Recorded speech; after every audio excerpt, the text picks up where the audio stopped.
Everyone, आज हम पढ़ने वाले हैं हाइपरट्रॉफिक स्कार और कीलॉइड स्कार। तो स्कार जो है, अगर वो इमेच्योर स्कार है तो उसमें कीलॉइड और हाइपरट्रॉफिक स्कार हमें देखने को मिलेगा।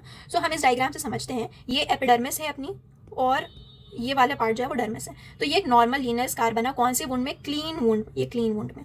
अगर इन्फेक्टेड वुंड है तो क्या बन गया? Hypertrophic scar. बट ये देखिए कि ये नॉर्मल, मतलब ये जो आसपास की स्किन है इसको सराउंड नहीं कर रहा, और ये कीलॉइड जो है आसपास की स्किन को, आसपास के स्ट्रक्चर्स को भी इन्वॉल्व कर रहा है। ये जेनेटिकली प्रीडिस्पोज जो है वो कीलॉइड है, और यहाँ पे जेनेटिक्स वाला कोई रोल नहीं है। फीमेल में जो है वो कीलॉइड ज़्यादा कॉमन है, और हाइपरट्रॉफिक स्कार में ऐसा कुछ नहीं है। हाइपरट्रॉफिक स्कार किसी भी पार्ट में हो सकता है, any part of the body. और कीलॉइड जो है वो ईयरलोब में होगा, चेस्ट रीजन में होगा, आर्म्स में होगा।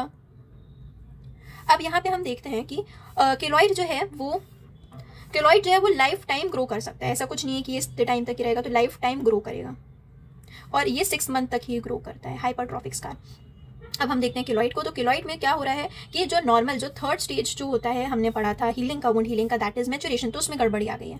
क्या गड़बड़ी आई है? Defect in maturation and stabilisation of collagen. तो जब फाइब्रोब्लास्ट कोलेजन रिलीज कर देते हैं तो उसके बाद उनकी रीमॉडलिंग होती है, उनको सेट करा जाता है, फिर उसके बाद स्कार बनता है। तो उसमें दिक्कत आई है, इस वजह से कीलॉइड जो है वो बना है। Defect in maturation and stabilisation of collagen fibres. ये हाइपरट्रॉफिक और कीलॉइड दोनों का सेम रीजन है।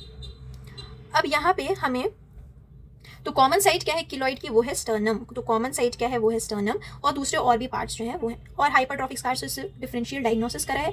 हम ट्रीटमेंट इसका बाद में देखेंगे।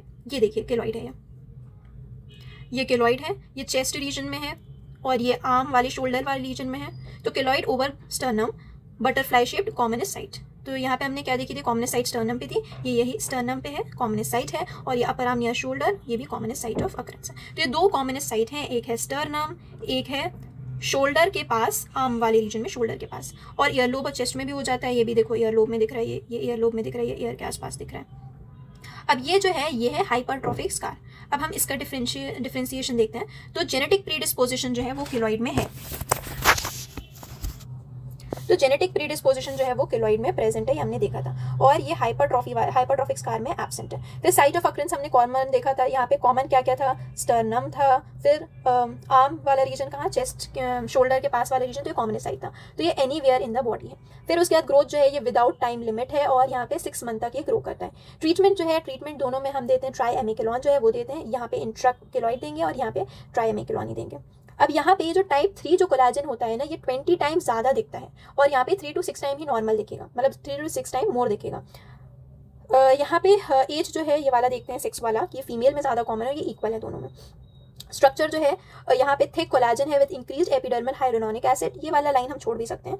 और ये देखते हैं, ये हाइपरट्रॉफिक स्कार हमें दिख रहा है, ये हाइपरट्रॉफिक स्कार है। अब हम ट्रीटमेंट वाला पोर्शन देखते हैं कि कीलॉइड जो है उसमें क्या देते हैं? ट्राइएमिक्लोन का स्टेरॉइडल इंजेक्शन देते हैं, इंट्राकीलॉइड, ठीक है। और यहाँ पे हाइपरट्रॉफिक स्कार में हम पहले क्या करते हैं? हम पहले करते हैं प्रेशर कार्मेंट करते हैं, फिर उसके बाद सेकंड लाइन ऑफ थेरेपी में हम यहाँ पे भी ट्राइएमिक्लोन का ये स्टेरॉइडल इंजेक्शन देंगे।